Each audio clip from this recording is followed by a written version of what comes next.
দ্বিতীয় দিনেও কার্যকর হয়নি সিটিং সার্ভিস বন্ধের সিদ্ধান্ত। রাজধানীতে ভাড়া নিয়ে পরিবহন শ্রমিক যাত্রীদের বাক বিতণ্ডা লেগেই আছে। বেশিরভাগ ক্ষেত্রেই আগের অতিরিক্ত ভাড়া গুনতে হচ্ছে যাত্রীদের। ভাড়ার তালিকা অধিকাংশ পরিবহনেই টানানো হয়নি এখনো। বিভিন্ন রুটের বেশ কিছু বাস বন্ধ থাকায় দুর্ভোগ পোহাতে হচ্ছে যাত্রীদের।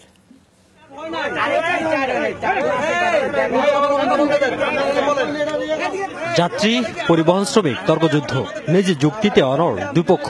বিতণ্ডাটা ভাড়া নিয়ে। যাত্রীদের দাবি সিটিং সার্ভিস বন্ধের সিদ্ধান্ত হলেও ভাড়া নেওয়া হচ্ছে আগের নিয়মে, আর শ্রমিকরা দেখাচ্ছেন তাদের অজুহাত। সে বলছে 30 টাকা দেওয়া লাগবে, সে 30 টাকা কমে নেবে না। জিজ্ঞাসা করেন, সাবেক ভাড়া দিচ্ছে, মানে আমরা আবার সেই চিটিং এর ভিতরে যাচ্ছি। এটা তো আর এখনকার নতুন চার্ট দেন না, এটা তো আগেতে আমাদের গাড়িতে আছে। এমন চিত্র পুরো রাজধানী জুড়ে। প্রায় 300 রুটে চলাচলকারী গণপরিবহনে ভাড়ার তালিকা থাকার কথা থাকলেও নেই অনেক পরিবহনে। তাই অভিযোগ, সিটিং সার্ভিস বন্ধ হলেও ভাড়া নেওয়া হচ্ছে অতিরিক্ত হারে। কোনো চার্ট দেওয়া হয় নাই, কোনো গাড়িতে কোনো চার্ট নেই। লোকাল এটা তো আপনার যেতে যাবে, এটা তো সারা ভাড়া উঠে নামাইছে, আমাদের 60 টাকা চাইতেছে। 60 টাকা চাবে কেন? 10 টাকার ভাড়া, আমি যদি আপনাকে 8 টাকা ভাড়া কম তো তো সিটিং না, হ্যাঁ তো মানতে আছে। অনিয়মের বিরুদ্ধে নিয়মিত অভিযান চলছে বিআরটি এর। ভ্রাম্যমাণ আদালতের জরিমানাও করা হয়েছে বেশ কিছু গণপরিবহনের।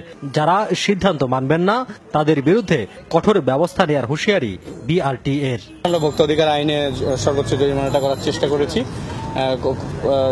আপনার অপরাধ ভেদে কখনো 2000, কখনো 3000, কখনো 5000 পর্যন্ত আমরা জরিমানা করছি।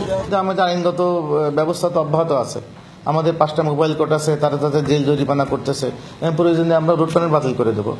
দ্বিতীয় দিনেও ধারাবাহিকতা ছিল আগের দিনের। বিভিন্ন রুটে বন্ধ ছিল অনেক পরিবহন।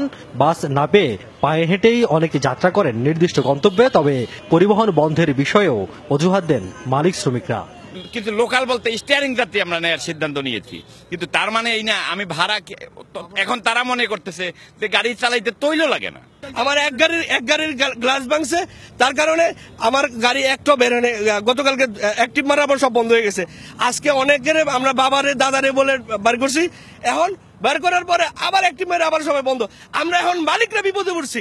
যেভাবেই হোক চলমান জিম্মি দশা থেকে মুক্তি চায় সাধারণ মানুষ। সংকটের সমাধান চায় দ্রুত। রিয়াজ রায়হান, যমুনা নিউজ, ঢাকা।